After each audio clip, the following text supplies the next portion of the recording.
कहानी में हम ये देखने वाले हैं कि बीरबल कैसे अपने इनाम का आधा हिस्सा दरवान को देते हैं और अकबर बीरबल से खुश होकर उसको अपने महल में सदैव के लिए रख लेते हैं। और यहीं पर पहली बार बीरबल बादशाह अकबर से मिले थे। अकबर के दरबार में दूर दूर से कई सारे विद्वान और कलाकार आते थे। वे लोग अपनी कला से अकबर को खुश करते थे और बदले में अकबर से मुंह मांगा इनाम लेते थे। अकबर के दरबार की यह बातें सुनकर एक बार बीरबल को भी इसके दरबार में जाके अपना नसीब आजमाने की इच्छा हो गई। बीरबल पहली बार अकबर के दरबार में जाने वाला था। बीरबल जैसे ही अकबर के महल में प्रवेश करता है, वैसे ही उसको एक दरवान रोक लेता है और वो दरवान बीरबल से पूछता है कि तुम कहाँ जा रहे हो। बीरबल ने बड़े ही विनम्र होकर बोला कि मुझे बादशाह अकबर से मिलना है। दरवान ने बोला कि क्या आपको पता नहीं है कि मुझे खुश करने से पहले कोई भी अंदर महल में प्रवेश नहीं कर सकता। बीरबल ने बोला कि अभी इस वक्त तो मेरे पास आपको देने के लिए कुछ भी नहीं है। हाँ, अगर बादशाह अकबर मुझसे खुश होते हैं और मुझे इनाम में कुछ देते हैं तो फिर मैं आपको अपने इनाम का आधा हिस्सा जरूर दूंगा। दरवान ने सोचा कि आज तो मेरी चांदी चांदी हो जाएगी और वो सपनों में खो गया।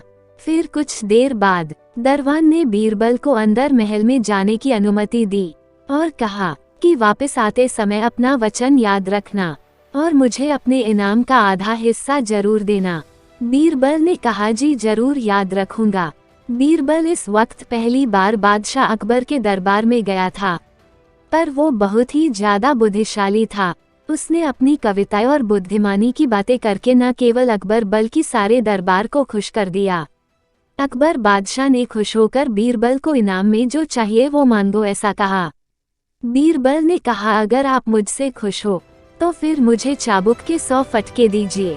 बीरबल की ऐसी अजीब बात सुनकर अकबर ने कहा ये तुम क्या बोल रहे हो, तुम मुझसे इनाम में और कुछ मांगो। बीरबल ने कहा जी मुझे इनाम में यही चाहिए। बहुत समझाने के बाद भी बीरबल नहीं समझा और उसने कहा कि मुझे इनाम में यही चाहिए। आखिर बादशाह अकबर ने बीरबल की बात मान ही ली और अकबर ने अपने एक नौकर को बुलाया और कहा कि बीरबल को धीरे से चाबुक के 100 फटके दो। नौकर ने बीरबल को फटके देना शुरू कर दिया।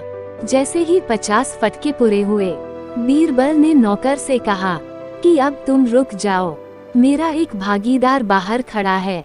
मेरे इनाम का आधा हिस्सा मैंने उसको देने का वचन दिया है। बीरबल की यह बात सुनकर बादशाह अकबर और दरबार में हाजिर सब लोगों को झटका लगा कि बीरबल किस भागीदार की बात कर रहा है। अकबर ने कहा कि अंदर बुलाओ उस भागीदार को भी। बीरबल ने उस दरवान को अंदर बुलाया। जैसे ही वो दरवान अंदर आया कि बीरबल ने अकबर से कहा कि इस दरवान को मैंने वचन दिया था कि मैं अपने इनाम का आधा हिस्सा उसे जरूर दूंगा। बीरबल ने कहा इसलिए मुझे अपना वचन याद रखना चाहिए और मैं अपने इनाम का आधा हिस्सा उसे देने के लिए तैयार हूँ। इतना सुनते ही बादशाह अकबर सब कुछ समझ गए। अकबर को पता चल गया कि मेरे इस दरवान ने बीरबल से रिश्वत मांगी थी, इसलिए बीरबल ने उस दरवान को समझाने के लिए ऐसी अजीब इनाम की मांग की। बादशाह ने इस दरवान को बाकी के 50 फटके तेजी से दो ऐसा आदेश दिया। नौकर ने भी इस दरवान को 50 फटके बहुत तेजी से मारे। अब दरवान को समझ में आ गया कि अब किसी से रिश्वत नहीं लूंगा और बादशाह अकबर से माफी भी मांगी और बोला कि आगे से ऐसा नहीं होगा। इतना कहकर दरवान महल के बाहर चला गया। फिर बादशाह अकबर बीरबल की इस बात से बहुत ही खुश हो गए और बीरबल को अपने दरबार में सदैव के लिए रख लिया।